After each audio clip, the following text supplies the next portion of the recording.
Right, hello and welcome back. I am sitting with a guy that I've sat with before. We've done a good video about 5 years ago. He's a guy that, how can I explain this? I was recently, in the past year, I've been doing anti-knife workshops, and there's a saying, I've said it on this podcast, that if you surround yourself with 5 millionaires, you'll be the sixth. And when I'm talking about that, I'm talking about the influence that this guy had on me, because well, roughly about when I was 25, I was floating about not really doing too much. And I'm eventually from away friends with Cammy's brother, Callum, the other half of his tattooing company. And yeah, the influence it had on me was crazy to see what this guy had done. And I could easily say that I don't know if I'd be doing what I'm doing today if I hadn't seen that. So he's always interesting to have a conversation with. We're going to take it back the last 5 years anyway. And welcome him back. So how you doing, bro? Greetings. Good, mate. All good. Just living my best life.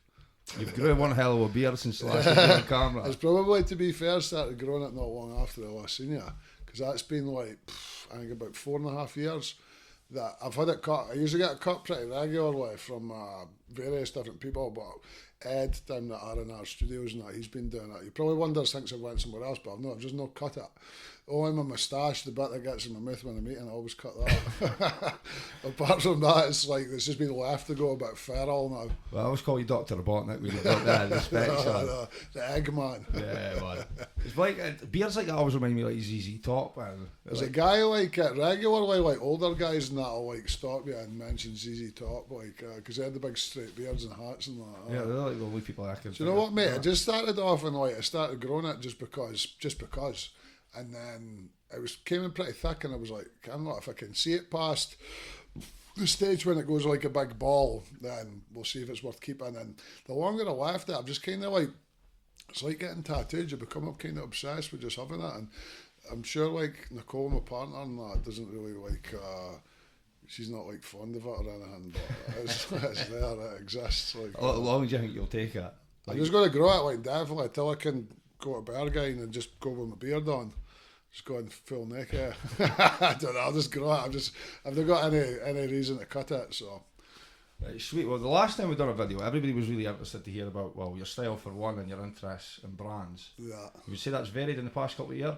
Yeah, majorly. I think like aging, that's got a lot to do with it, because you get older and like, maybe not everyone does, but I feel you've got to adjust like your aesthetic, like depending on your age. And I'm not saying like dress like your old man or whatever, but like be aware that like as you age and that, some stuff starts to look like you're like an older guy dressing like a younger guy. So probably like a lot of sportier stuff and that I don't really wear as much of, and even if I do, it's probably a bit more low key. Colour wise and that, if you look at my wardrobe and that, it's like mostly black, dark grey, washed black, and maybe like some olive and that. There's very little in the way You of got an colour. Aquascutum duffel, no, trench coat for me. I'm sure that's navy blue. Yeah, it's navy blue, but I gave it to Craig. Craig, he's got it. He's got the dog, I've got it there. I bought it and I put it on when I got in, and I was like, that. I thought it was risky like, for you because it was blue. Yeah, but I knew in the back of my mind if I didn't like the blue that Craig would want it, and so I just took a risk on it, tried it on, liked the coat, but just navy and me is not a thing. My brother Callum, he's a navy man. He likes a full navy tracksuit with black trainers.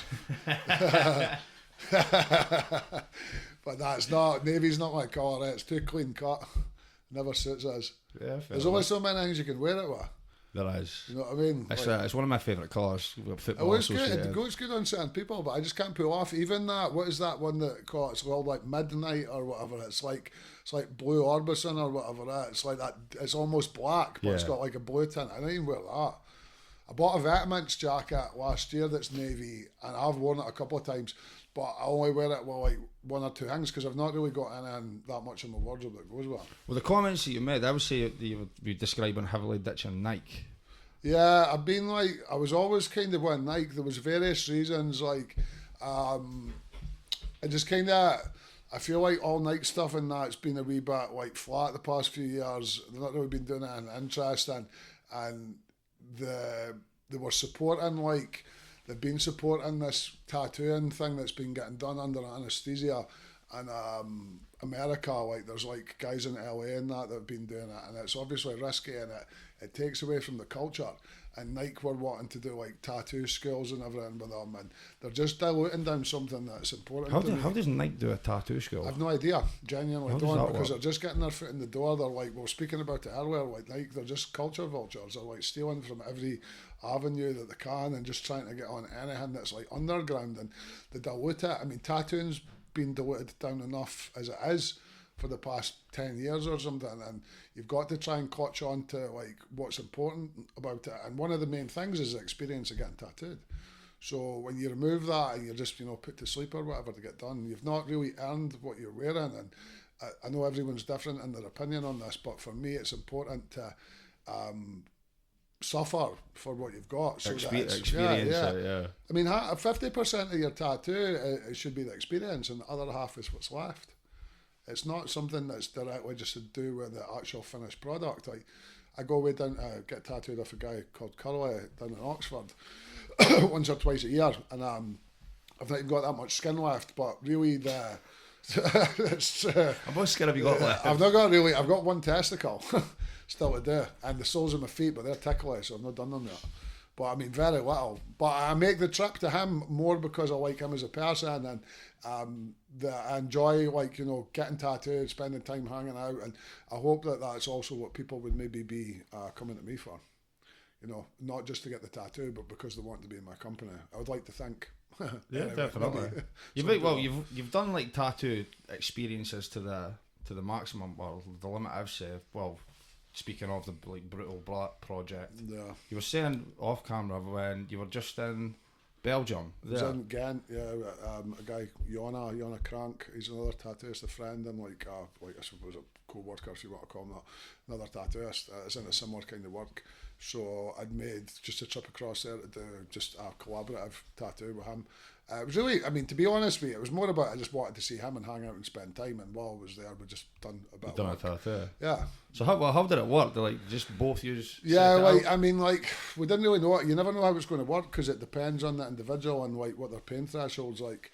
But this, the guy he sat pretty well on day one. It was over 2 days. He'd come from Denmark, and he was a nice guy. Kris, his name is. And we both tattooed on pretty much that session together. And then the next day, because obviously it was a bit uncomfortable for him, we ended up tattooing him kind of like one at a time, just doing my bit, and then he did his bit just to try and complete the work, which was somewhat difficult. I mean, getting tattooed from 2 people for 2 days is always somewhat challenging. Yeah, it's extreme, yeah. A couple of painkillers and that down you maybe just. I've seen the tattoo as well. It looked pretty. Yeah. It turned out alright. I've not posted that online or that yet, but I will soon. We've just not got to edit out a willy. There's a willy in the photo, so you put a wee face over it before it goes on Instagram. Yeah, I remember the photo. Yeah. What did you think of Belgium? I didn't like seeing an awful lot of Belgium. Like I flew into Brussels. I've not been to Belgium before, which is weird because I spent a lot of time in Holland. And it's not far. I mean, you can get a train to Rotterdam in 2 hours or something from Brussels. I thought it was all right. I always judge places on food, and like Belgium's not even been around like 100 years. I don't think it was like part of Holland. I'm pretty sure. I'm not sure 100%. I'm pretty sure it was.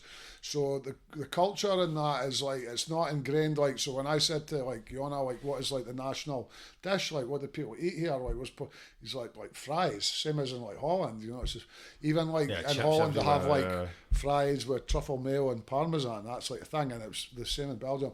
So food wise and that, I didn't think it was really great. We went to one burger place, it was alright, and you know, like had a few bits and pieces, but I thought it was a nice place, man, but I never explored it really deep enough to make full comment. I spent just most of my time at his shop, which is also his house. He's like built the house from scratch, and like downstairs is like purpose built tattoo studio, and then upstairs is like living space, and he's building like other levels on it. Yeah, just living the dream basically. Yeah, like I suppose like for me, I like to like separate like studio and like home life, but for him I think he likes I think it's important to do that. You just sort of get lazy. So I would, you know, some people in that I think he enjoys it and like it's pretty functional for him, but for me I think I need to get, you know, like it's like someone working in an office or whatever, they have to like go to the office to do their work, because if you're always working from home you could get a little bit, I suppose, like cabin fever. Yeah. just stuck in there all day, every day. Like, yeah. I feel like that sitting in the shop half the time as well. But the experience in Belgium was good. It was fun. Like, client was nice. Got on with Yana. Went out for some food. Messed about. Had a wee bit of time to chill in that as well, which is a rare thing for me. How many countries do you think you've tattooed in now? Because you've been in a good few places. Just really in Europe mostly, like, so France a couple of times, like Dijon, Paris, Belgium now, Holland, like Rotterdam, Germany, Italy, like pretty much right across Europe. America and I've never really even been to America since I was really young. I've got like a record from when I was like 21 or 22 or something that I need to get checked. I'm sure it'll be fine. I'm pretty sure it'll be spent. But before I like try and get into America for a holiday and get refused at the border, I could do without it. Well, talking about records, I'll go on. My next subject I want to ask you about was the DJing that you started doing not long after the podcast. Yeah, so like, I'd always been DJing in that anyway. The videos looked nuts when you used to post them. The old days you had them around. It was class. Like, it worked out well. Like, I'd been DJing since prior to even tattooing. So like, since I was like 16 or 17 or something. And even like beyond that, like when I was at school and that in primary, I used to like to get to do the discos and that. I just always like playing other people's music to entertain people. You know, you'd like queue up the tapes and like throw them back to back and that. And I think I was like looking back on it now, I was obviously like an extrovert as a child, but I didn't realise it. And this one teacher, Mr. Knight, his name was, when I was in primary, I got moved from Dundee to Falkirk because of my dad's job, and then I got moved back from Falkirk to Dundee. So when I come back to school and that, I was like a bit of an outsider because I had by that point like a West Coast accent. Yeah, you picked up the lingo. I'd picked up like a Falkirk accent and that, so there was definitely like a bit of scrapping in that for about four years between primary 5 and maybe the end of second year. It was just always like chaos. But this one teacher, Mr. Knight, kind of took me under his wing, and he sort of like made me popular. I don't know how, or he made me, maybe not popular, but he made me accepted, and like I was super grateful. Even now as an adult, like he done wonders for like my confidence in that when I was a kid. And he used to let me run the discos, and he would just always be like, he'd give me like full control over what got played.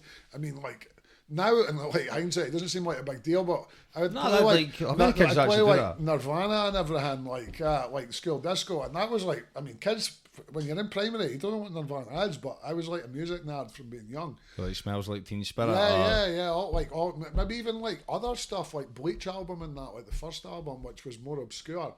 Anyway, like forwarding on from that, there was a boy when I was at high school called Jamie Oakley, and he had decks that were like cam, belt drive, like deck things and that. We used to go up to his, and it was at the cusp of when like hardcore was coming from Holland and Britain, and all the Dutch imports. What year is that about? Sorry? It was like 1990, between 92 and 94 or something like that. Right, okay. Resurrection was happening in Scotland. That was massive, like Ingolston. I was too young for it.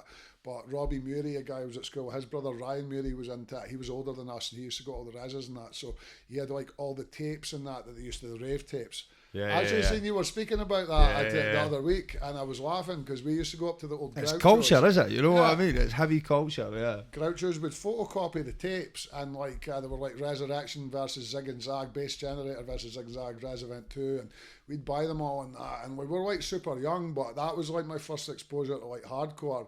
And then I got into the heavier stuff like Paul Elstak and Neophyte and all that.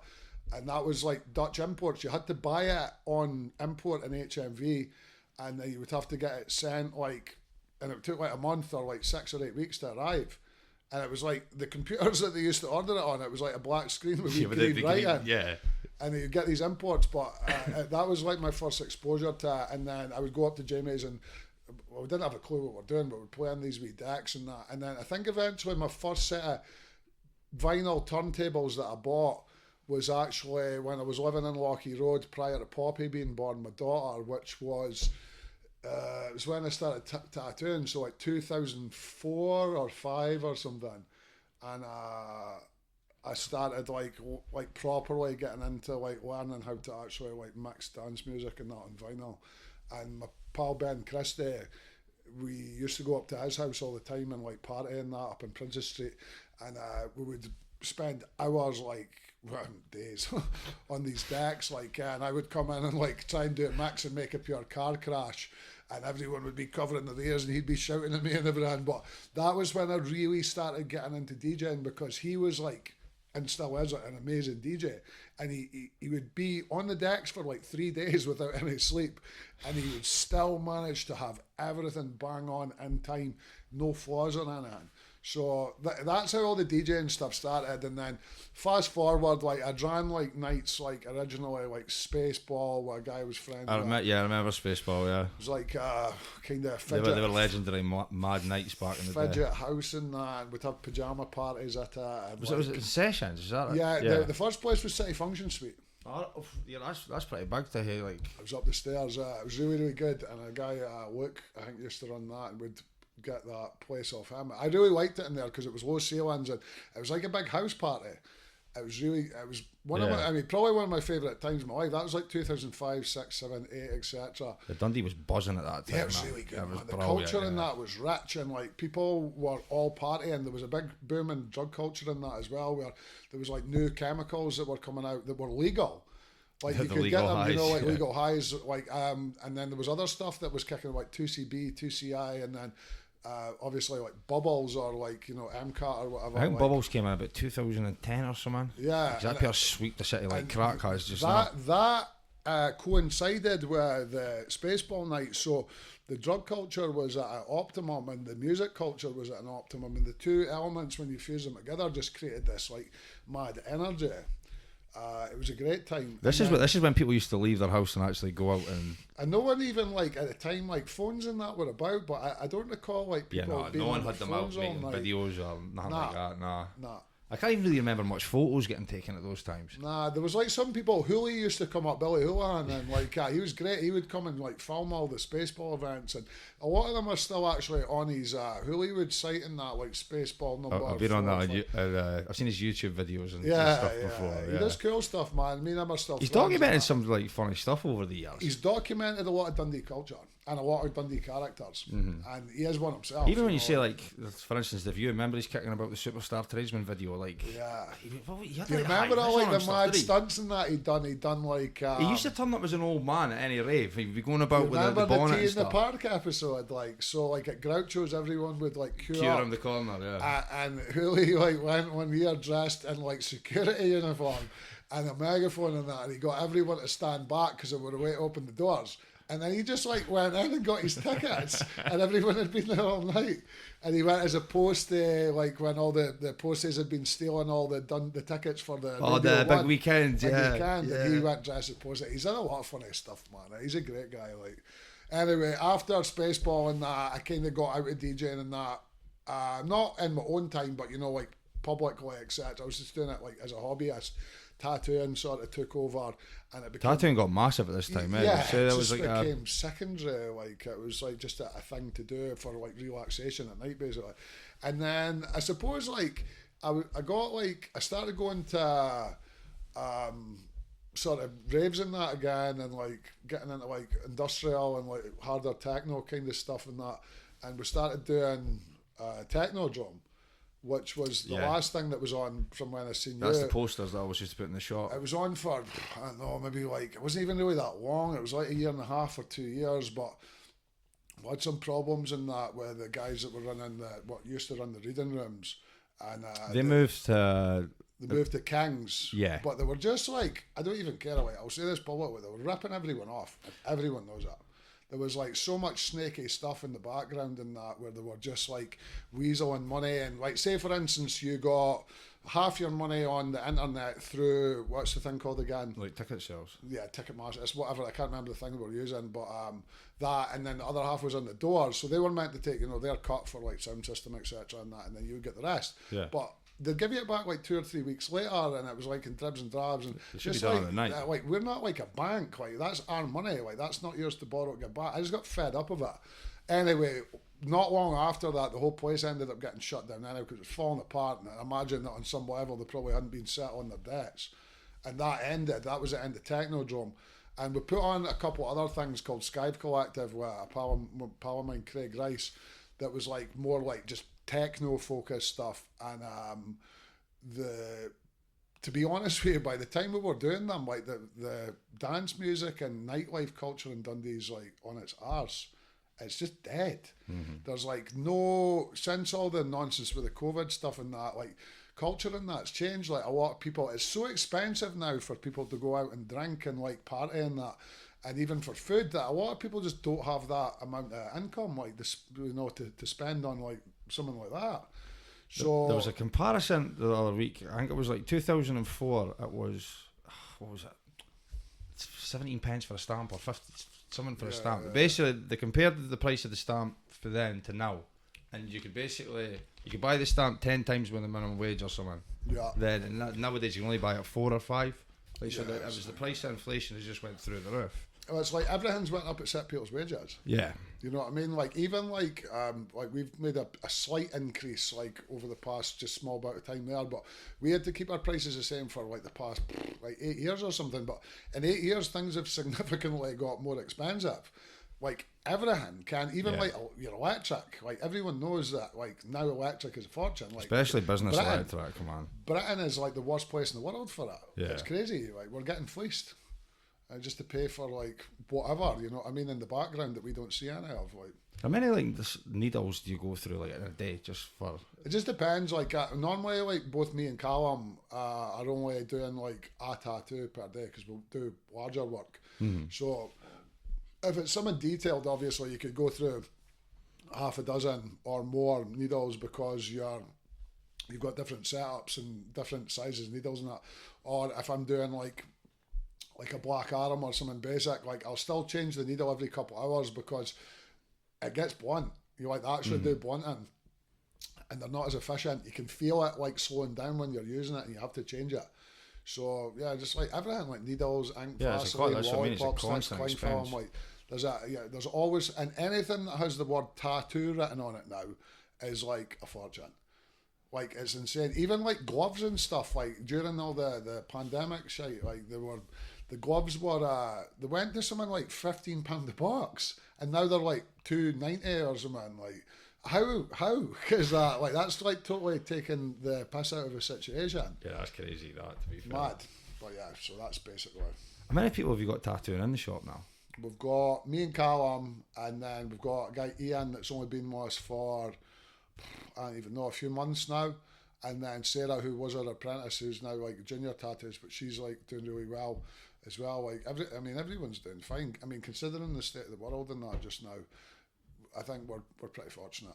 You know, like we could be in a lot worse position. A lot of tattoo shops have closed, and yeah, because that's the way I've seen a lot of tattoo shops close recently. Just closing, like because the market is like, you know, like it's not saturated, but it's saturated with shite. Like there's loads of places that are not really offering anything that's above and beyond, like, you know, like Pinterest tattoos or whatever, and there's so many of them now that unless you're doing something that's a little bit out of the norm or of really high quality, like no one's going to bother with you. So me and Callum had spoke about it for years that with everything there has to be like a full cycle, and I think tattooing's just going through that thing just now where us alongside everyone will have to deal with getting quieter, I think, eventually for a period in time and like ride the wave. But I think at the end of that it'll be beneficial to everyone because it's going to weed out the weak. There's a lot of people that I think tattooing's just this quite quick fix like thing, and there's all these like influencers on that are posting up these videos like making out like there's some sort of tattoo gods. None of them are.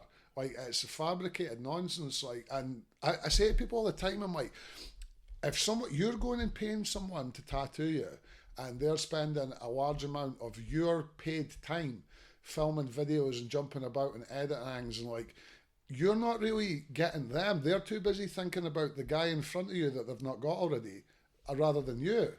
So there has to be a balance like for clients when they're coming into your shop that you're aware that they're paying for your time and they deserve your undivided attention. Maybe at the end I'll take a couple of pictures or like a wee video of that, or if someone happens to be in the room and they're like, I'm like, here, do you fancy taking like a wee bit? But I'll never let it interfere with their experience because like everything, it's like everything is recorded and on camera, and there's something about the privacy of a tattoo and being able to have like intimate conversations without always being recorded. Yeah, sometimes I think it's cooler to not know what's going on. Of course it is. Like, I mean, like everyone, there was like no gatekeeping. Everyone's just like let everyone into every little corner of it, and there's no mystery, and it's sad. No mystery is a good way to describe it, because when I started up my social media, it was just pictures. That's all it was. So you had everybody questioning on how you'd done that. It was the mystery sort of. Whereas nowadays it's like, even like you know, like I could be the first one to admit, like it takes a lot now for people to pay attention. So unless you're like acting like a clown on your Instagram or whatever, you really have to be making a tattoo or a piece of art or whatever that is like shocking, or you know, like out the norm, or you know, like just like something completely out the box. And that doesn't always happen, because the work that you do is dictated by the client to an extent. Like there's collaboration always. Some people give you more leeway than others, but essentially you're only be able to do work as good as what your client allows you. So if someone comes in and they're a little bit more like, I don't know what you call it, like normal, and they want a tattoo that's more popular or whatever, you still have to do those tattoos because it's your bread and butter and that's what keeps you afloat. You can't say no to everything. But when you post the work, you know it's probably not going to be seen. It's not going to do that well. You're not going to engage with like what we now know is the algorithm. Like it just it doesn't pick up quick enough. So social media platforms in general now are not as beneficial to artists as they used to be. And if you fall into it, you become a slave to this like a thing where you're always trying to do something to be seen. I just accepted that I have to make like the best work I can make, be a decent person, have fun with my clients and that, and like make their experience good. And you might die out a little bit in the internet world, but you'll always keep yourself afloat. And I think that that's what's important. Like being like some like big internet celebrity is so secondary to being an artist. Yeah, it definitely is. You it's know like what I mean? what they say, like it used to be, you have to be good at something to be famous back in the day. Yeah, now anyone can. Yeah, just, anybody's like, famous. And like, but I mean, there's no merit in like fame anymore. Like, you'd rather that no one knew about you and you're really shit hot. Like, there's something cool about that. You know what I mean? That you're actually managing to stay busy. Like that legendary shop that people used to speak about. Whoring yourself out, like, you know, being like a clown to like social media so that people like see you. You have to like, mate, I think about this stuff a lot. You have to keep some integrity in what you're doing, because in years to come you'll look back and go, what was I doing? Yeah, definitely. You know, like money isn't everything. We spoke about that before, and you have to have some credibility for yourself so that you're not like, I'm a mentor. I'm like, what am I doing with my life? Like looking back for years ago, that's a good way to describe it. Well, the next question I would put to you after that is like, how do you like? What do you find inspiration for like being creative nowadays? Especially when you describe it like, you know what I mean. You have to do a lot of the running. Do you know what? Stuff. Like, see, actually, like travel. That's probably like where I would say travel and interactions with other creatives. So not even just creatives on like within tattooing, but just other creatives. Like my best mate Craig, like he's here, but he's like photographer, and like I was like heavily influenced. Like me and him are friends through art. So to surround yourself by other people that are doing something out of the box that you can like not like copy, but like gain energy from is important. And I think travel's good because it exposes you to culture, new visuals, new people, new experiences, and like your experiences and that essentially should be what fuel your art. Otherwise, there's no authenticity. Like if you just sit in the house all the time, just looking at your phone and like other people's artwork or whatever, you're only ever going to emulate like what's already been done. I think like experience in life in general should be always like what you use as the fire for your like creative soul or whatever. Do you think I feel that's part of the reason why nowadays it feels like nothing is like taken over? Like for instance, like I was reading about the Art Monkeys the other day, a gig in the London Astoria 2005. It was amazing. Yeah, like and this was the country. Basically, the rest of the country caught on with that gig about a year later.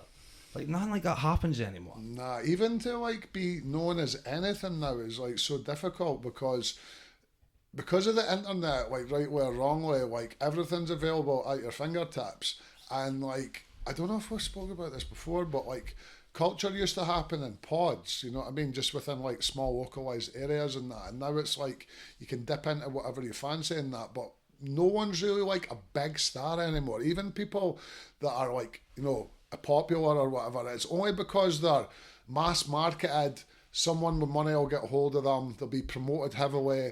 They'll get the best tours, all the best advertising and that. And then most people will just jump onto that, whether it's music or film or art or whatever, just because it's accessible to them and they don't actually have to look for it. Like, people can't be bothered putting any effort into like finding things now. They just want to be handed it. So, you know, like when you ask someone, they're like, oh, what music do you like? And they go, a bit everything. They don't really mean that. They mean whatever's on the radio. Like that fucking reply is a shit reply, because you'd be like, I don't know, I'm into mostly this, and then occasionally I listen to that. I'm a music snob, so when someone says that to me, I'm like, know what taste is. I don't even want to speak to them. I don't be their mate. Well, it's a good way to describe it, bro. I'll definitely say that. I'm going to ask you about your documentary that's getting made just now. Yeah, so... How do you describe that? I don't even really know where it began, so I can't remember if it was Callum or me. I think maybe it was Callum, but we were speaking about like maybe doing something like, I've been tattooing now for 20 years, just passed in October. Callum's been tattooing for I think 15. It seemed like a good time to make something, and the reason that we decided on making a documentary or a short film or whatever was because you become, as you get older than that, you become aware of your own mortality. And the tattoos that I make will die. Not in a pure morbid way, but they will. Everyone that has them will die. And I'll die. And it'll all be gone. And there's nothing, apart from maybe a few photographs, to document like you being a part of anything. So we wanted to make something that was like a keepsake or like a timestamp. I was actually time capsule. So like we were fucking here, and it was more of a personal endeavour, but we wanted to make it good. Like, you don't want to like delve into that and then do it shit. So we're friends with a guy, Red Scott, that used to work in Manifesto years ago, and that. He's like a really like well known like Dundee filmmaker, and he's made quite a few things that have been cool. He's done some of like the early View videos and that. Yeah. And but where Callum had found this documentary, it was called The Heart of Lochee. It's for the Lochee Boys Club. And it was to get funding for the boxing club. Yeah, they didn't have enough funding, and they wanted to, you know, make a film. So he had like done this as a favour to them, basically. I think free gratis, and it got the attention they needed to get the funding for the club. So it helped sustain. I went into DCA and stuff. Yeah. Mate, it's really fucking good, and it's got this like energy that runs through it, and this just like atmosphere. And as soon as I watched even the first 2 minutes of it, and that, it's not super long, but even the first 30 seconds of it, I was like, yeah, we need to speak to Red. So we told him about our idea, explained what it was to do. Well, we never really gave him too much to go with, and he got back to us and was like, I'm in. He was like, yous are like the only people with tattoos that would ever do it with. He's known us both for years and that anyway, and I've tattooed him like, not heavily, he's not heavily tattooed, but I've tattooed him regularly. I think most of his tattoos on him are from me. So we decided to do it, and eventually he got back with, it's called A Treatment, and it's basically like a book of how it might go, how it might look, you know, what might be included in it, you know, so it's like a dialogue like of what the film's going to be about. And we just started like figuring out, like, we managed to, it wasn't cheap, like, but we managed to hustle quite a lot of it. And Water's Edge Studio were kindly enough, because Red's got a unit in there, to let us have a couple of days free gratis for filming. And it's got all these like pure 6 state-of-the-art cameras and that, and like a nice area. We took like all my Function One sound system down.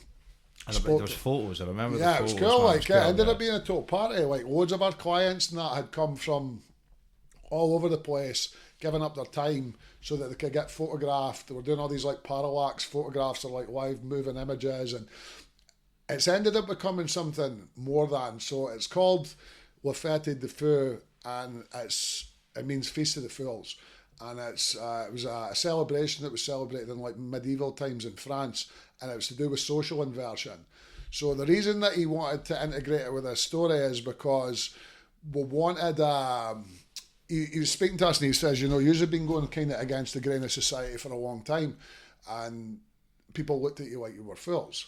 He was like, but at the end, you're not fools at all. Yeah, but I've seen the shift personally. You know so what I mean? Like, people would look at you and kind of like judge you because of what you looked like and that, and think you were an idiot. And it went on for years. Like, so I suppose you do get used to being looked at as a fool.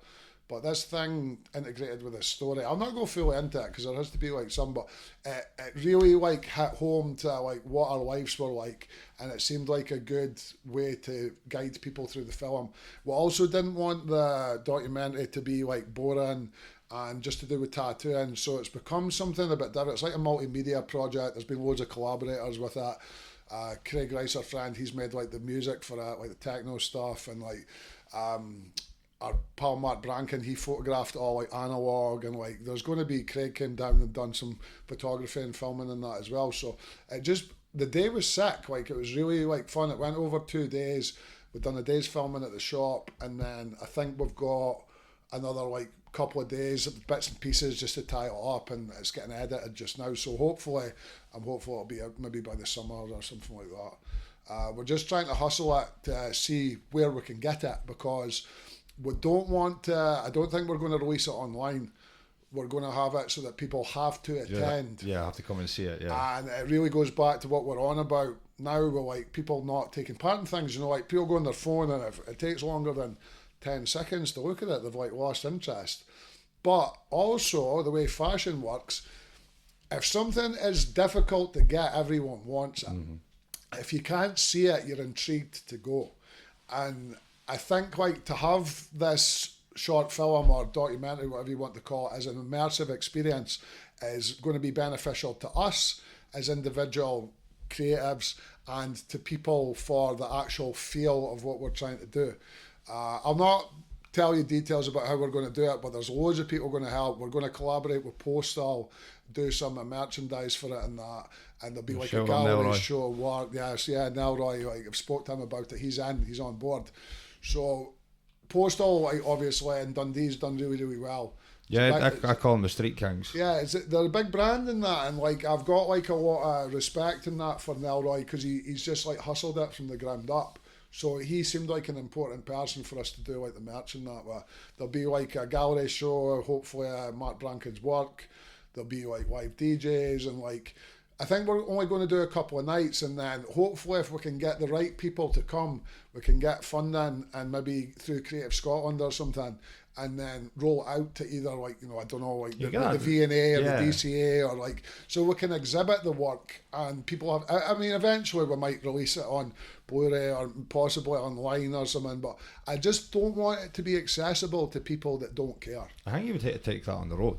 Yeah, like, take it a few places, definitely. I think like, I mean, if it went really well, you could enter it to like shorts for film festivals or that, you know, like it's endless. Like I think Red seems to think it's going to be a really good, like, you know, end product, and he seems like he's invested in it. Yeah, sure. So we're just kind of now playing the waiting game, and a couple of wee odds and ends to tie up, and hopefully it'll be done by. So how much did you enjoy getting out of the tattooing world and doing something totally creative and different with that? Yeah, I'm always into it, mate. If there's ever anything presented to me that I can do that's you had like the DJ experience going on, and like the photography, and you've got all these. Yeah, it's like immersive, isn't it? Like even on that day, even though it wasn't that, it kind of was that. You could feel like what it might feel like in that space, and the sound system I've got is like vicious, but it was totally immersive, and it was good.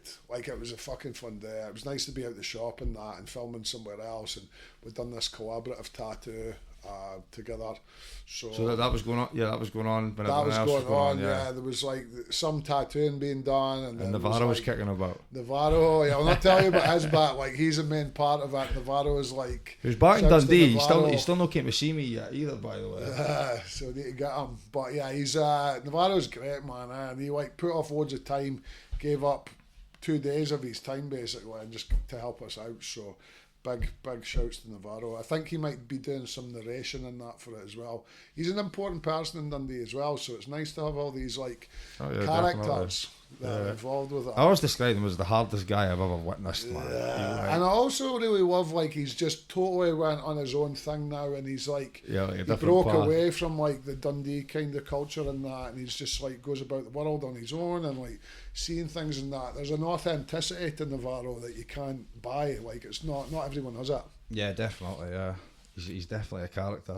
But I think he been in like Costa Rica or something? It was Costa Rica this time. Costa Rica or Egypt. Yeah, he's always kicking about. But he's funny, man. He's always got like loads of stories about what's been happening and that. And like, I'm always amused to hear when he gets back from wherever he is about what's been happening in his life. Yeah, man. I don't know if I should say some of the stories he tells us, but he's He's definitely told me a like character. a lot of funny stuff in that. But he's like, he's a hardy guy, and like I think people sometimes will look at him and they misinterpret him because he can't, he looks like total like Jack Sparrow and Bob Marley like mushed together. Yeah, you get sat a lot. But he'd batter your head in like. He goes away and he lived in the jungle for like 3 months, just him and Yeah, this I other mean, guy. like Man, it's just like unheard of, like nails stuff. Like What was there was another one he told in Egypt. There was some like Aboriginals or something like that, and they started chasing him, calling him. I think it was Sheba, like the devil. Yeah. He says there's like kids in that, like just pure harassing him in the street and everything. He's ended up having to like leather like all these guys and everything.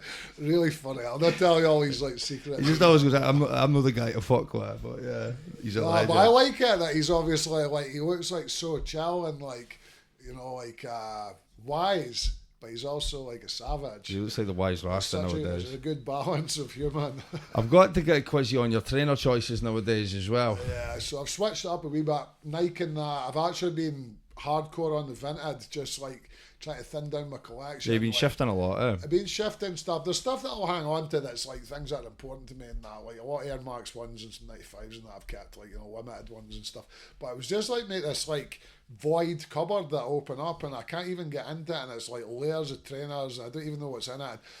Because like my colour palette and that with my clothes and that's pretty dark now, there's a lot of stuff that just looked like rubbish, yeah. So I've been like cherry picking my way, like selling, yourself, selling trainers is a pain because you need a box for the box. Yeah. Right? And sometimes the boxes are misshaped and weird sizes and that. So it's not like selling a jumper and you put it in a wee bag and stick it in the post, you've got to get rid of it. So I've been wearing mostly on a daily New Balance. I wear like 3 models. I wear the 327s that are super popular. Everyone wears them. I don't get anything fancy with them, just the pure basics, black, gum sole or whatever. I like the XC72s that have got like the squarer back and that on them. And then I've been wearing I've got them on now, the 9060s that are like super comfy and like slightly sportier. But I like the muted colour palette. All the New Balance and that are like, like bone and like olive and like fucking, they're not as like garish. And I just think that they're like well made. Colours. Yeah, they're well browns and like they're well made. And then out with that, I really only wear Balenciagas. I wear the 3XL sneaker, Track 1. I hate the tracks. He's trying to lace those things, man. They're total night. I've not got loads of pairs of them, but I've got like. Have you ever took the laces out pairs though? of the tracks. Nah. Oh man. Honestly, it's an experience trying to put that back together. I just leave them. I actually got the ones, the Track 1, the slip-ons. They're like backless, like the back's cut right off. They're really cool. They're in black, and I got the 3XL in the same style with a cut-off back and that as well. What's the price range for Balenciaga trainers nowadays? I mean, I've not actually. I've been buying boots in that recently as opposed to trainers, but I got I think the last pair that I got was maybe like 900 or something.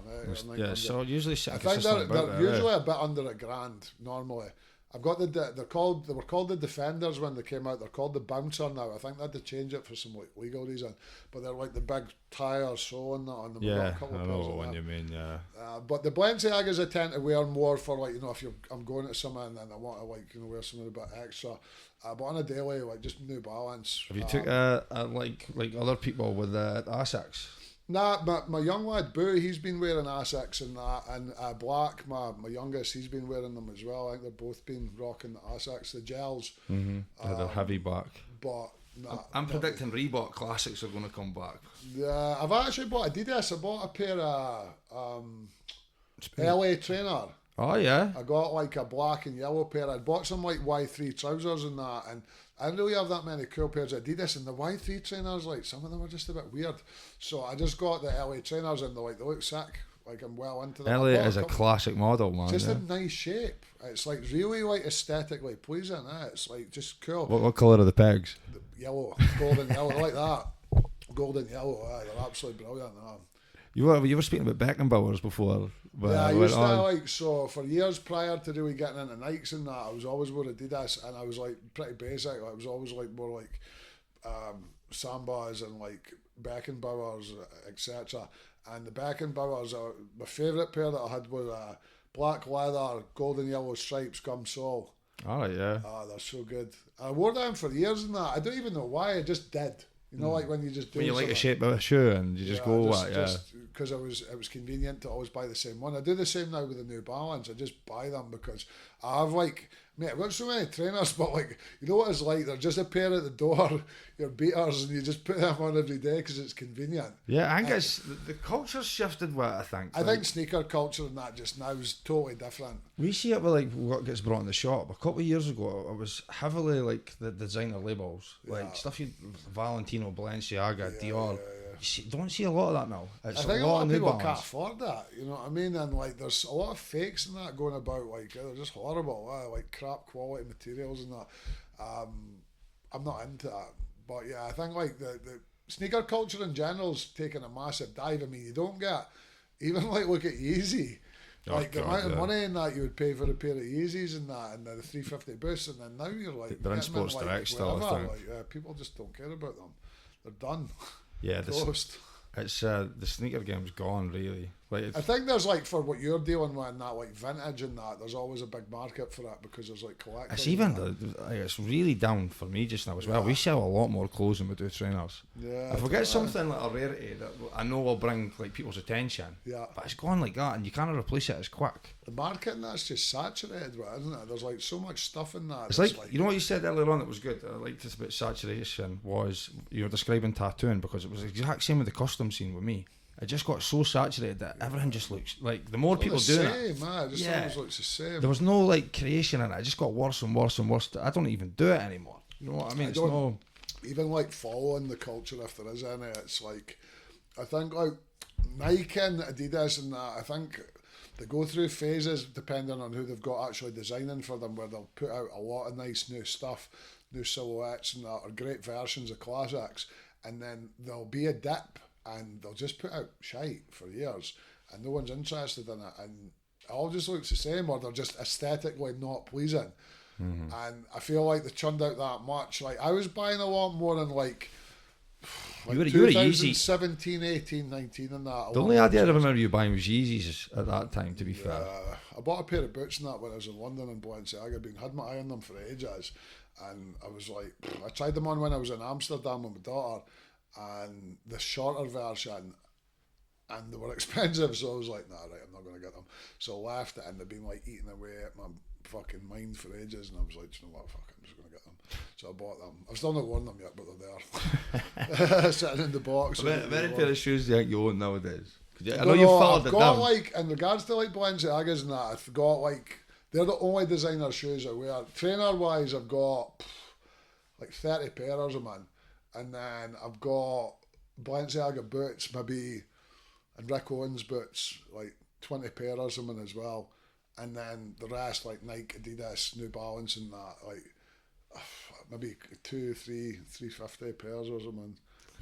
Quite a lot. Someone would have never spoke the last time was your Stone Island collection. Your jacket collection alone is insane. I've seen like a snippet of it before. I've refined it all. I've been like... Mate, probably since the last time I seen you, I've been like refining everything. So I want my wardrobe to be functional. So there was definitely stuff in it that I was just hoarding because that's what I'm like as a person, maybe as a creative or something. I love things and I have memories attached to them and I clutch onto them and that. But the space issue is the main thing. So I've got kind of like at least a one in, one out policy now because I don't have any more space. So anything that I get new, I tend to sell a couple of bits. So with the Stone Island and that, I didn't really keep a hold of much basics unless they were black. I got rid of most of that. I've kept all my Ghost piece, all my Shadow project, any limited edition badge stuff, and any like, you know, collaborative stuff in that. Kept all that. Do you like the Supreme collabs that they do? I used to like them in that, but I think Supreme as a brand is kind of... Actually, do you know what? I seen Supreme are away to release a new collection. It looks pretty good. But up until that, I think Supreme's been on its arse, and it's almost like a bit not cool anymore. Like I don't think anyone bothers with it. But they've got a jacket coming out, like I seen the other day. I don't know if they're doing loads of superhero ones, but it's like a Spider-Man jacket. I've not seen that. And it's sick. I'll show you. I've got it on my phone. And I sent it to my young lad and that because I thought it's the coolest thing Supreme have done for ages. Because normally, like every, like, I don't know if it's seasons or every drop or whatever I look and it's just crap. Like, whereas I used to run like along the road, like with a wee bag on, just to get the drop. But I think like hype clothing in general and that I've lost interest with, and I've been buying like, as opposed to like frittering away money on little bits of shite, I've been buying like solid choices that have got like longevity and they're not like fast fashion. Anything that I buy, I think about like how it'll wear over time, like, and what I mean is how it'll wear like actually physically, and how it'll wear like, you know, like fashion wise. I don't want to buy anything that's like the guy in the yellow jacket. I want to buy something that's like versatile that I can like mix, you know, like eventually to have like a capsule wardrobe where you've got key pieces that you can mix and match with each other. So I'm definitely more selective about how I would buy clothing now than what I've ever been. I would pick it. I've been buying from like kind of brands as well though that have got no resale value, so they're maybe expensive to buy, but they're not like, you put a Stone Island jumper on Vinted or eBay or wherever you're selling it from, it'll sell. Mm-hmm. Whereas a lot of the brands that I buy now, like I'm spending all this cash, and if you want to resell it and that, you get nothing. And they're like hyper nice stuff, but people in that don't follow the labels and that, they'll just not. You used to like a lot of Japanese brands. I wear like the main brand that I wear is Maharishi. It's Brilliant London brand. based, but it's based on like military and Japanese culture. Every time I'm in London, I go to the Maharishi shop. I love it in there, and the stuff's like, for me, the best like value for money. Like that's hard wearing, totally robust. There's trousers that I wear every day to work. Like I've got 2 or 3 pairs that I just wear as like, you know, like old ones, and they just last, mate. I put them into the Turkish guys up the road and they fix them when there's holes in them, or I re-dye them or whatever, but they're just good. And Maharishi now, when you buy jackets and that from them, they've got a lifetime guarantee. So they actually have a seamstress under their shop where they like fix jackets and that. So when you go into the shop and that, if you want, they'll show you. You could go downstairs and they have like t-shirt print in. They have like these like one-day things where they'll have like musicians and stuff from XL Recordings or whatever. They'll come in, they'll like do these printed t-shirts, or they're making like singular pieces from like it's like Japanese like rice bags or something. They're making them out, and they're making jackets out of them and that. But it's because they've got this kind of thing that most fashion brands don't have, because they're a smaller brand. Yeah. They've only got one shop in New York and one in London. Out with Maharishi, I wear like Vetements, Balenciaga, LR3 clothing, which is like based in France. A guy Louis Roubaix that does all the pieces that he makes are one size. There's no sizing on them. They're just one size. They're huge, but there's like all these like pulleys and belts and attachments and stuff that you can pull to like fit the clothes. And I just like that concept where you don't even need to like go in and try it on. You just pick the thing and then you just adjust it to suit you. And he speaks about how the clothes like will wear the person. Mm-hmm. You know, like because the clothes, each jacket or whatever, will look different on a different body. So no matter what, these things are. I just think it was a cool thing. So I've been buying that Y3. And then like smaller brands like Boris Bridgen and like sunglasses I always buy from Regards. Like I'm really selective about brand now because I don't want to buy anything that I'm going to buy and then want to get rid of. So I try and like, if I find something that I like, I sort of stick to it, and then usually the brands that I wear stylistic will all kind of like filter into each other, so that one piece I can wear with a different brand and it always like coercive. The other week we had Billy Boyd on, and he mentioned you actually, but did he? Yeah. He did. We were talking about the old school Aussies. Yeah. Like so, that the first one down at Bell Street. I think, or the Dundee United shop one. Yeah, the Dundee United shop one. That was the second one. So the first one was at Bell Street. Yeah. So, do you know where Brody's Takeaway is? Yeah. Well, on Brody's Takeaway, directly across the road, there's a Dundee High building. Oh yeah, I remember that one. Yeah, you used to have the glass. Used to be in there. That was the first Aussies, and they tried to. I think they tried to have a cafe up the stairs, and they'd built it all, but they couldn't get licensing for it, so it just ended up being like a storage room, and that was the first one. And I done some like graffiti and that in there. And there was I knew you were connected to it somehow. There was a South African guy called Paul that was kind of, I don't know exactly what his job title was, but he was sort of curating like the aesthetic of the shop and all the stuff that was going on. And then I ended up, when I moved up to the one at the back of the Wellgate, we ended up going up there, doing graffiti and that, painting the floors and the walls and that. That was my initial involvement with Aussies. And I met Billy and Gavin through that. You know the both of them. Yeah, I knew both. It's pretty cool because that film's about to come out, and then like this era in Dundee culture is going to So I thought it was cool because like they were doing like rap or like hip hop. Yeah. And produce it and like fucking like rapping or whatever, and we were like into graffiti, so all of it coincided with each other because it was always like the four elements of hip hop was like break dancing, graffiti, and like rapping and DJing, and there was an old Hawk Hill. Was that the skate park? Yeah. So I knew Billy in that like a little bit after that, but that was my initial involvement with graffiti, and then after all that Hawk Hill closed down, people started graffitiing on the streets and that, and then eventually that's how I ended up getting half involved with that. But I seen Billy in that film's about to come out, and it's like April. He comes out April 10th. He's doing a screening before it at the DCA. I spoke to him briefly about it. He mentioned he wanted you to be tattooing when he opened that. Was it Jungle Collective? Is that what he called it? Right. Okay. Yeah. I've not seen the back.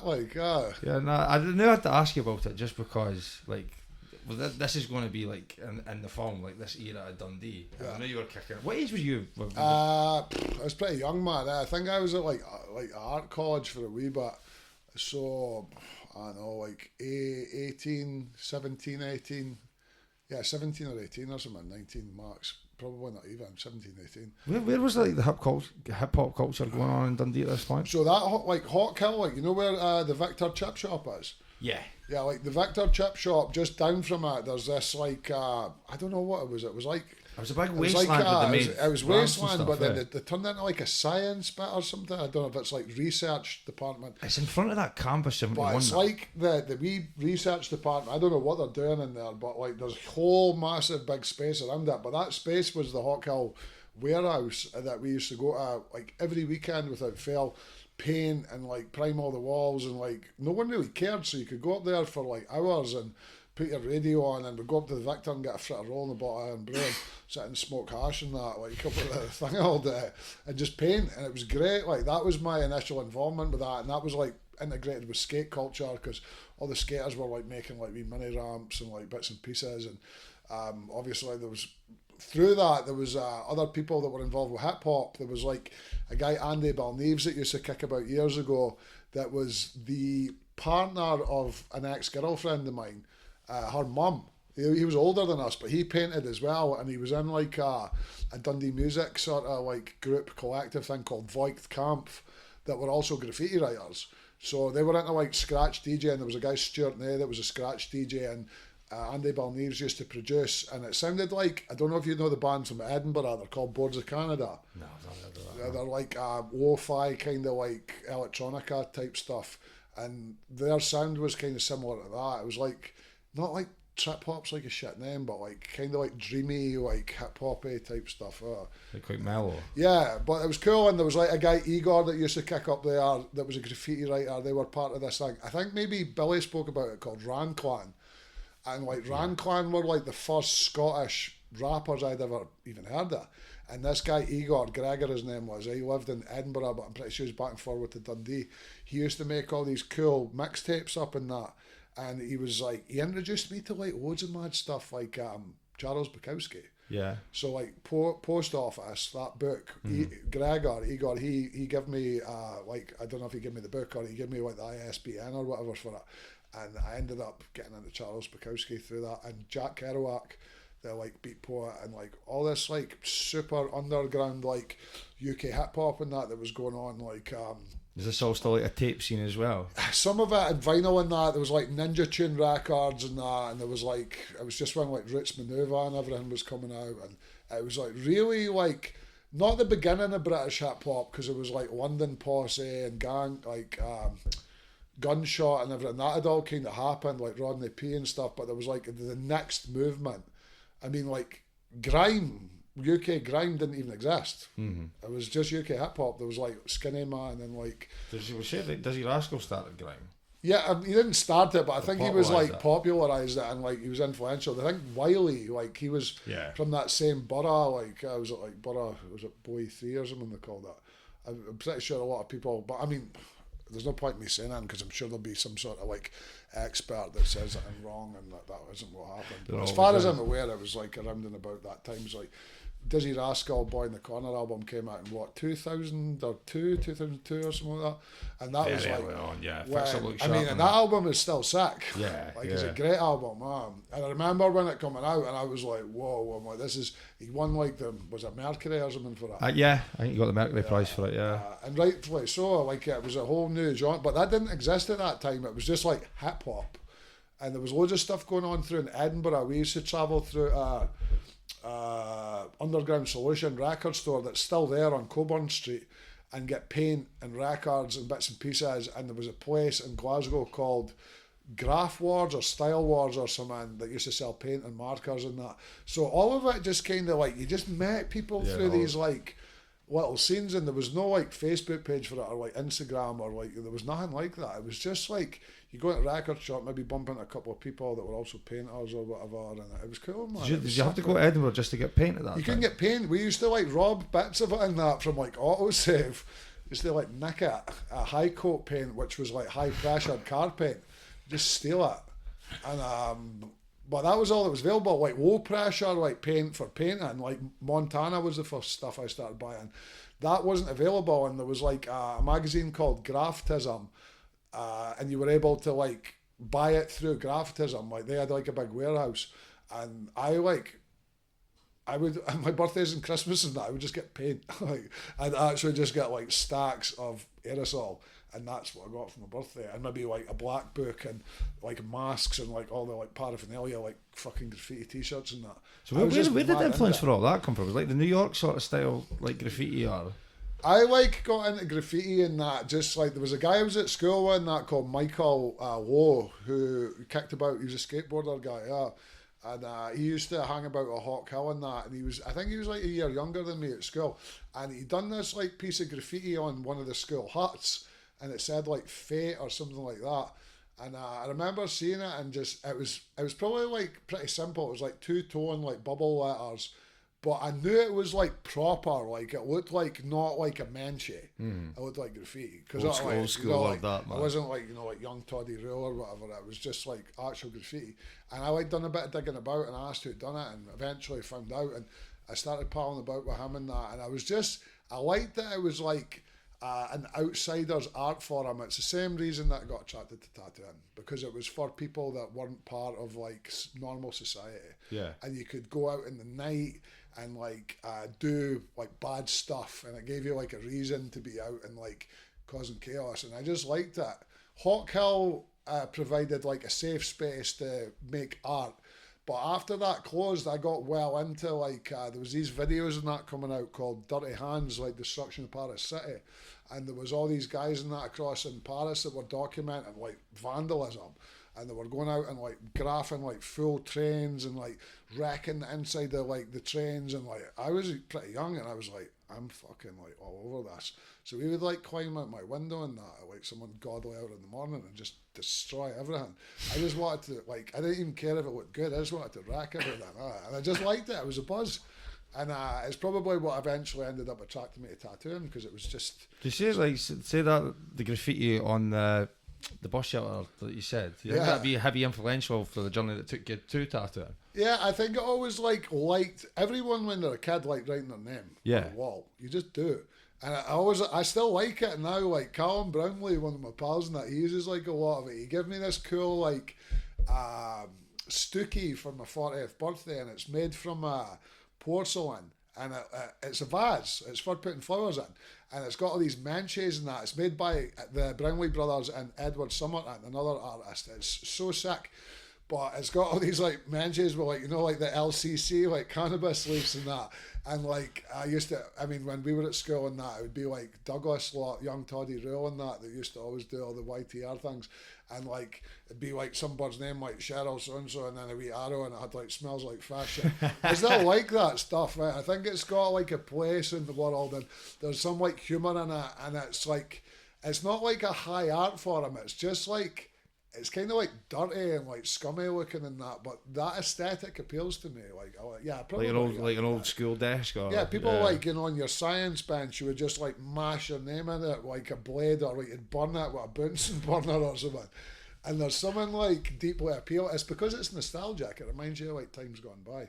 I don't think kids are not even bothered doing it as much. You don't see it as much anymore because they're on their phone. Yeah. They're not like got a lighter on the roof of the school burning their name into the ceiling. Like, You used to get some hilarious pages in the school books as well for the years before. Yeah, like drawing like in them and that, or like writing stuff. I remember my science table and that. I used to just like want to just burn it and like set it alight and rack it. And probably I think like most kids and teenagers and that have like a destructive nature. You just want to. I remember when I was younger seeing a guy's like tag on the walls. I don't know if it was eyes or ID. It was ID, so I'm not giving his name like in case he's still involved with it. But we met him. He was from Ireland. We seen his tag in that kicking about, and you could tell he had flow like in style just by his tag. Like a tag says everything. It used to be everywhere. It was everywhere. Yeah. So that guy was like from like a crew called TDA in Ireland, Dark Angels, and he was a major influence for me in my life. Where randomly met up, he was a really different kind of character. He was studying here, but I don't think he really done a lot of studying. He would sleep all day, and I remember he always ate cereal. We would go around to his house at some ungodly hour, and he would always just, it's like 2 a.m, he was just eating boxes of cereal, and these frozen pizzas from like fucking Tesco or whatever, right? He existed on pizza and cereal, this mad ginger guy. And I just really liked him, mate, and would always watch The Sopranos and like smoke bong and that at his house.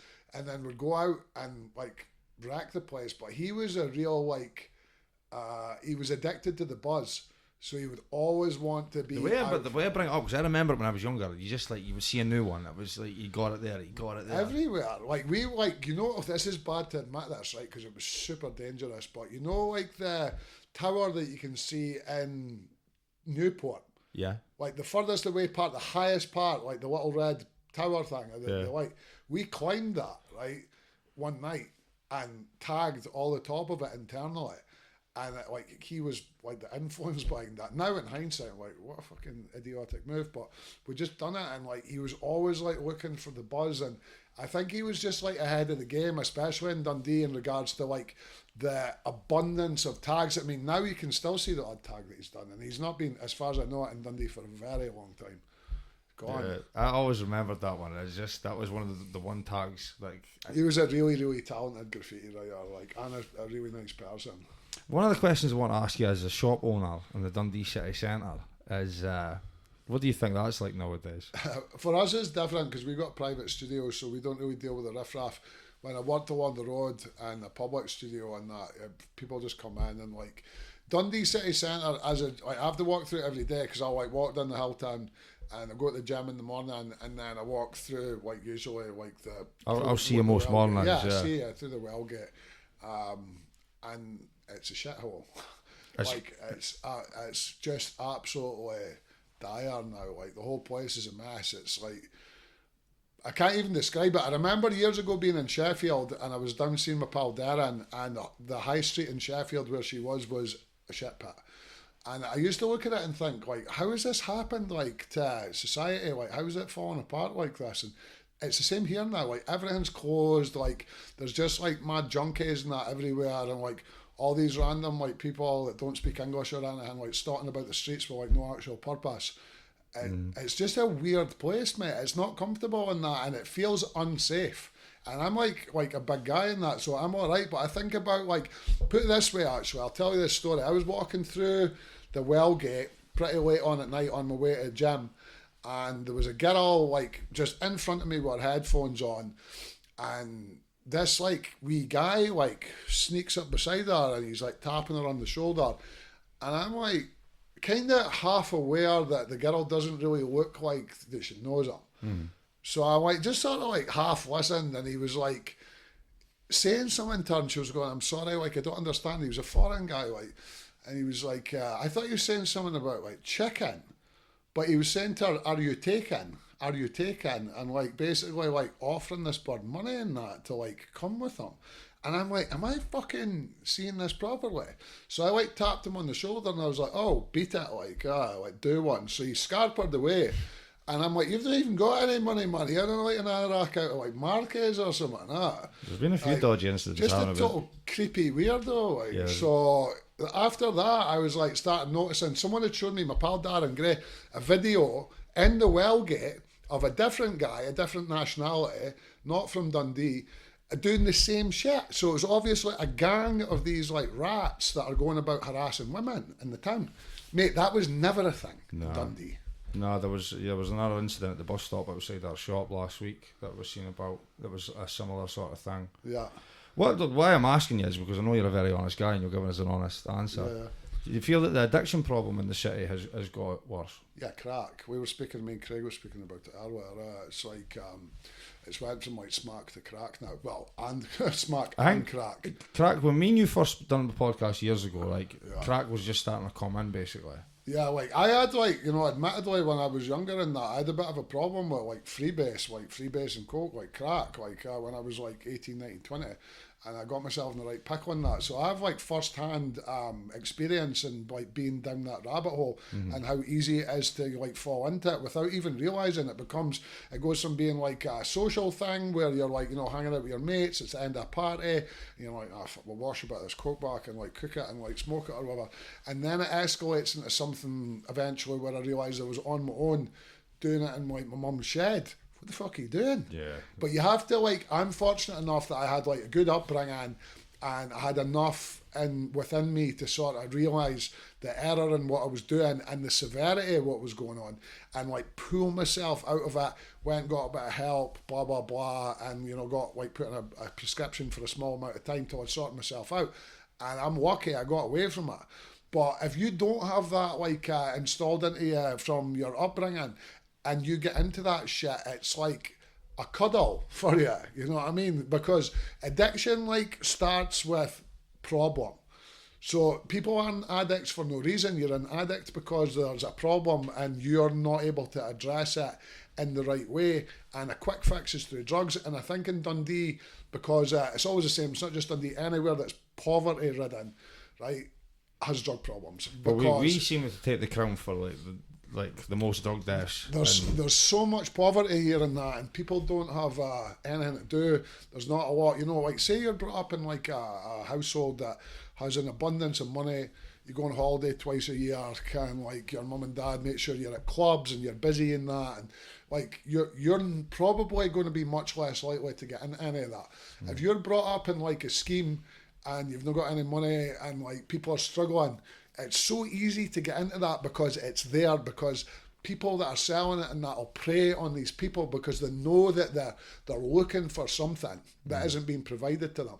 So I feel like Dundee the problem is because smack, like when people take it, obviously they're a bit out the game for a wee while, so they're like, you know, subdued. Chilled it. But cracking that, when you're smoking one pipe of crack, you're thinking about the next one. So there is no end to the addiction, and then obviously it drives up crime rates and assault and like all these like problems. Like in the city centre, you can visibly see there's a massive drug problem. You can see them everywhere. There's junk. It's like Night of the Living Dead, and it's not like occasionally. It's like daily. Like I see that always walking from the Wellgate to my work. It's junkies. I think the problem is not a lot of people go into the town nowadays. Nah, because it's scared. Yeah. Like there's like loads of bad stuff happening, like people getting like stuck up at the cash registers and like getting harassed, and like even like people like dealing like valets and everything in the middle of the street. Like, yeah, I mean, you know that stuff goes on, and like, yeah, smoking crack and that you know that stuff goes on, but I don't think it's as visible as it is in Dundee city centre, and the city centre is not policed. I mean, like, I see it daily, you'll see it. How often do you see police in the town? Hardly ever. Because they can't be bothered dealing with that. Like, they just bury their head in the sand and they're going about pestering people for being on like an e-scooter or something, or a can of sewer on or something. Because it's like easier for them to deal with than these fucking junkies that are every single day pestering them. It's mad. I wanted to get your opinion on it because as a business owner, you're sitting your business in the city centre, and it's the worst I've ever really seen it, to be honest with you. It's bad. It was really run down. Like, the problem is with Dundee and Dundee City Council is that their heads are up their holes. They're not actually mindful of like how the budget's spent and what's important. They're so busy trying to tart up this tiny little area, which is down beside my shop, funnily enough. And it looks good, you know, like people coming to Dundee now at the train station and they're like, whoa, there's my clients and that, people travel all the time, they're like, oh, Dundee looks lovely. And I'm like, where have you been? And they're like, oh, I've came from the train station to the shop. I'm like, yeah, that's the nice bit. So they made that V&A and then they built a council building in front of it. So they've got the view of the V&A and people have got the shitty council building. And then the council are always investing in themselves and their fat, greasy pockets. They're not actually investing in the people. So there's no money to be rolled out to like community projects or anything like that. They're just investing in this stupid little bit. If you come to Dundee and you go to the V&A, which is shite anyway, there's nothing in it. It looks cool on the outside, but it's actually empty. There's nothing in it. Once you've been there and you go for a donut and you've been to see the Discovery that's not been painted for about the past 40 years, that's your day. There's nothing else. You see these buses of Chinese tourists. The new whale statue that's further along. The whole thing is insane. That's what I'm saying. Like, you get these buses, it's like Chinese tourists or whatever, and they get off and they must be like, what is that fucking at? I'm like, see if you actually took them for a tour on the bus through the rest of Dundee, they'd never come back. Oh, the open tour bus. Why I asked me is because, like, the way I started this, like, we're doing the anti-nice stuff and that, and we're going into schools and we're trying to get through to kids and basically make them believe. Yeah. Like, and people like yourself that have, like, I've had a vision and followed that, and it's took them to like you've been like you said you've been touring like about. Well, your thoughts are your architects of your destiny. Yeah, you know, you have to think it first, then manifest that. And like, there's so much just now with like the roadman culture, and like the day I done a class today, the wee lad, he was trying to tell me he would make more selling bags than I do a day, and I was like, mate, you'll hate to sell a lot of tenner baggies to make more than me. I think like the way the media and that portray a lot of that though, they're like responsible for that because like. Did you see the comedian guy speaking about the Londonification of Scotland? Yeah. It's really fun. I can't remember his name, but he's speaking about, like, obviously, because of the internet and that, and it's like monkey see, monkey do. So you've got these, like, dumb little kids and that think it's, like, it's cool. basically cancelled out Neds. Yeah, they're like the new Ned. They go about and they've got on with their wee black Monterey thing with their stupid wee mask and that, and they think they're dead hard, like, and they're, like, you know, like, selling fucking a couple of hectares to their mates and their wee half-kilo ash and that, and they think that they're, like, you know, living in the bando, and, like, it's just total nonsense. Like, that's not a Dundee thing, like, it's just I'd never heard what a bando was till last week because somebody's done it to a vulnerable guy that we know. I never knew what that meant till last week. It's weird. I was speaking like I was like giggled. I was kind of off topic but on topic. I was at my mum's house and she's like, I had a stroke in that recently. She's not been keeping 100%. Bro. And we're like giggled about like cuckooing. You know what that is? It's like when people like move into a house and like they'll take over the space with the person in it to like sell drugs out of their house. Oh yeah, says you're going to be getting cuckooed. Like there'll be people in there like just fucking like eating out of your food and selling pellets like in your kitchen. Like, but like I think there's like the internet and that's responsible for this stuff, and like you know the attach like fashion and culture and stuff to these like negative things and that, and of course as a child or a teenager and that you're influenced by things that are bad, like you want to be like a gangster and have money and all that, but then it has a knock-on effect because then these things that are like you know real in London or whatever but kind of fantasy up here then become realised here, they become a thing. Well the problem, it really is a problem. Today there's been a video released by a news outlet of a young laddie jumping about saying he's way to stab about 3 boys. I watched it before we came up.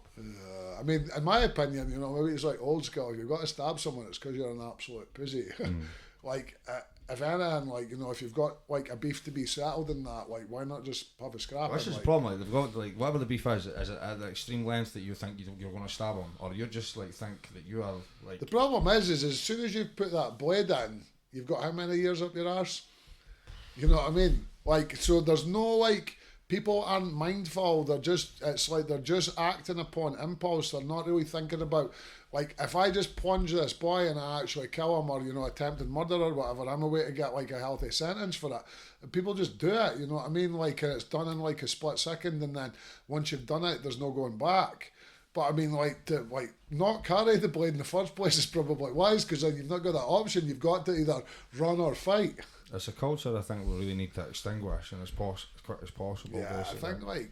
I think in Scotland and that there's always been a wee bit of like stabbing culture and that. It's always like obviously in Glasgow and that, with like the ice cream wars and like fucking what were they called, the tongs and all that, razor gangs and that in the 70s and that. I think knives and that have always existed here and that, but it's worrying that, like, you know, like, especially because there's a lot of, like, influx with, like, Liverpool and all that, with, like, drugs and ports and stuff, that then guns start coming in as well, and then it worsens the situation. Because I think we're lucky here in regards to, even though there's knife crime and that, there's not, like, gun crime, which then it excels it to, like, another level. But I think, like, kids and that, like, I think, like, a lot of it's to do with their not their parents, but maybe, like, the area they're brought up in, and, like, what they've been exposed to as a child and that, like, that has a major impact. Because if you've been brought up well in that to know, like, you know, like, right from wrong, you're not going to get involved with that in the first place, because you know it's like a fool's game. But if you've not had any guidance from, like, someone above you, then you're going to fall down into that hole. Like, it just happens. But hopefully in Dundee and that kind of gets stamped out. Like, but there'll be a cultural shift again where that'll just be like not a thing anymore. And like, yeah, like we mentioned before, like the culture, like we mentioned the Arctic Monkeys and the story and something. Yeah. So we need something like that to, like, yeah, because that was like a nice culture, even though I wasn't part of it and that, it was like friendly, you know, like band-aid culture and that, and people just wanted to go, and like there wasn't as much trouble or anything. But I think with them kind of like, yeah, you call it Ned culture or whatever, that's still a thing. It's just, you know, packaged as something different. But I think, like, no matter what, in every city you're going to get a bit of it. I think it's inescapable, because there's, like, low-level people doing low-level things. I think kids being so, like, educated on drugs and money at such a young age it's a serious problem as well, because I think it's so normalised at a young age. The thing is with all of this stuff is that at the root of it, it's poverty. Yeah. So, like, most people, I mean, you get the odd idiot that maybe went to, like, Dundee High or something that wants to sell coke to his mates, like, just to be, like, hard. But I think most people that sell drugs and that sell because they don't have any money to survive. So, when you're brought up in an area and that, you've got nothing in that, and you see all these other kids and that are maybe from, like, a better background than you, and they've got, like, nice trainers and that, and of course you're like, you know what, fuck it, I've got nothing to lose. And you just roll the dice and end up getting involved with it. Before you know it, you're, like, down that rabbit hole, and then you can't get out of it. And it worsens. No, it definitely does. This is why I speak to you about it. I think that we need to, like, project people like yourselves, like self-made guys that have done, like, had a passion. We wouldn't call it a hobby, you know what I mean? Like, it started off as a hobby. Yeah, it's something that you, like, at one point. You choose. Yeah, and you dedicated years and years and years to that. Choose. You have to make choices in your life. I think eventually, maybe better when you're younger than when you're older, because it becomes more complex. But I had to, like, make the choice. I was working just in retail. I wasn't making very much money. I remember. And I was having to do wee hustles here and there that might have got me in trouble as well, like, at the time.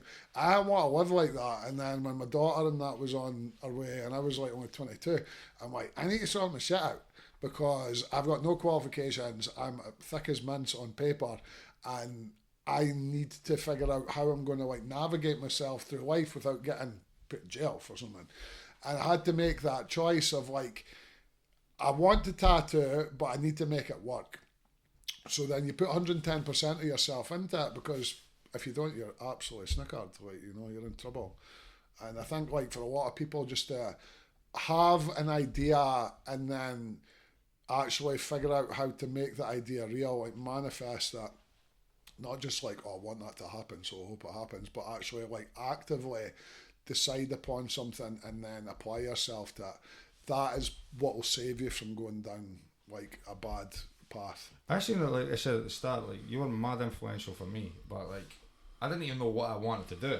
Or, like, I just knew you wanted to do something. I wanted to do something. I knew there was better opportunities out there, and you could make your own opportunities. And like I say, if I hadn't seen you, like, in your space rocking, I'd still be probably working and shoveling shite, to be fair. It's the same for anyone, isn't it? Like, I was going getting tattooed off a guy in his house and that, but he was working in a shop, and like, low level, I could kind of see he was, like, travelling a little bit and, like, seeing some bands, and, like, you know, like, probably, like, in hindsight it wasn't really that much, but he's going to Amsterdam for, like, a long weekend, and I was like, fuck, this is damage, man. How's he going to do all that? And it's because he was generating enough income to, like, you know, have wee trips here and there, and I thought, fuck, I can do that, man. So that was, like, my initial thought. And I read this book, like, at his house, of Blue Family, Philip Blue book, and the tattooing in it was absolutely incredible. And I thought, right, fuck it, I'm just going to go, like, all out and apply myself and hopefully make something of myself. But at the beginning, you don't know how it's going to go, and like it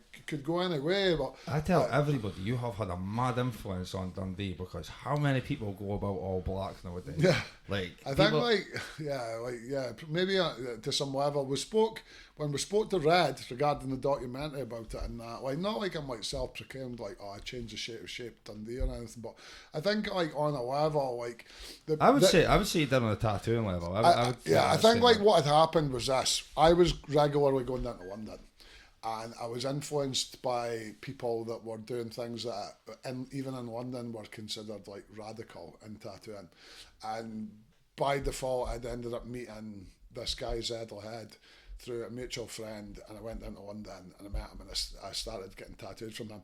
And even though I was tattooing, I was just tattooing like bits and pieces of shite, he gave me more focus and helped me a lot with like technical stuff and that. And then I was like, I can actually bring this stuff from London to Dundee.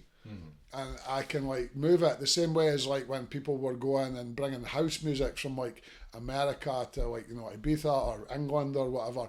You're just taking that little thing from the place and then moving it logistically somewhere else.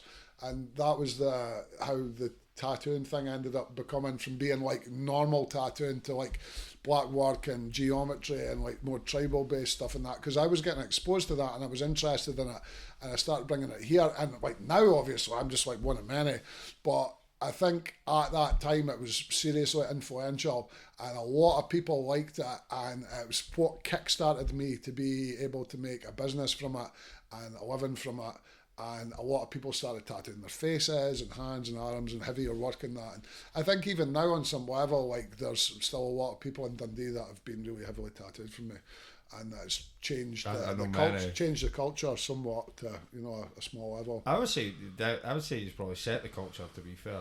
I would make that. I know that I work hard. Like me and Callum work hard. We speak about it every day. We're the two most hard-working tattooists that I've ever met. We work like 6 days a week.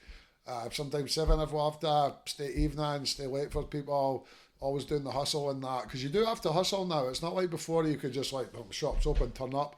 You have to like make yourself seen without selling your soul, and like that's like a really fine line that you're walking all the time. You have to expose yourself to the public without being like a performance sale, and you're always caught in between the two worlds, because you maybe get quieter for like a month or two, and like not quieter, like we're always fully booked, but you know, you don't have as much interaction with people and that, and you're like, oh god, am I going to need to start like dancing on a video now to like get business? Like, but then the other part of you kicks in, you're like, I don't need to fucking do that. Like, these are established in Dundee culture, but you're never safe. You're never safe. You're never safe. You've always it's good to think like that as well. For you know, you could always be stamped out and like forgotten about. You've got to make yourself known. I think like on a level like what I look like, and that's beneficial to me, because people instantly, they don't take you seriously as a person, they take you serious as a tattooist, because they know that you are also completely immersed in the real culture. And if they are a real person and they too want to be, you know, tattooed by someone that actually loves it, they'll come to you, rather than going to some clown that's got like no work in that on them, and they're just like bought their wee tattoo machine on Amazon, and their mum and dad have helped pay for their private studio and that. I'm like, we're doing the same thing, but we're not the same. Yeah. They just need removed. Like, I don't want them any part of the culture. They're just rodents, sponges. Before we go, mate, is there anything else that you would like to mention? Nah, I think like we've covered more stuff in that today, and like I was just kind of wanting to update the world on my nonsense. Like, what? I would say it's been very educational, man. Definitely. Going away to Crufts next week for to the dog show. I've never been before, so I'm going to go dressed as a dog. I keep on threatening to, but I'm not. Well, yeah, it's been a pleasure. Peace out, man. No doubt we'll be on a video again at some point very soon. But yeah, this has been the Dundee Soul Podcast. Thank you for Cammy for coming and educating me, and hope you enjoy.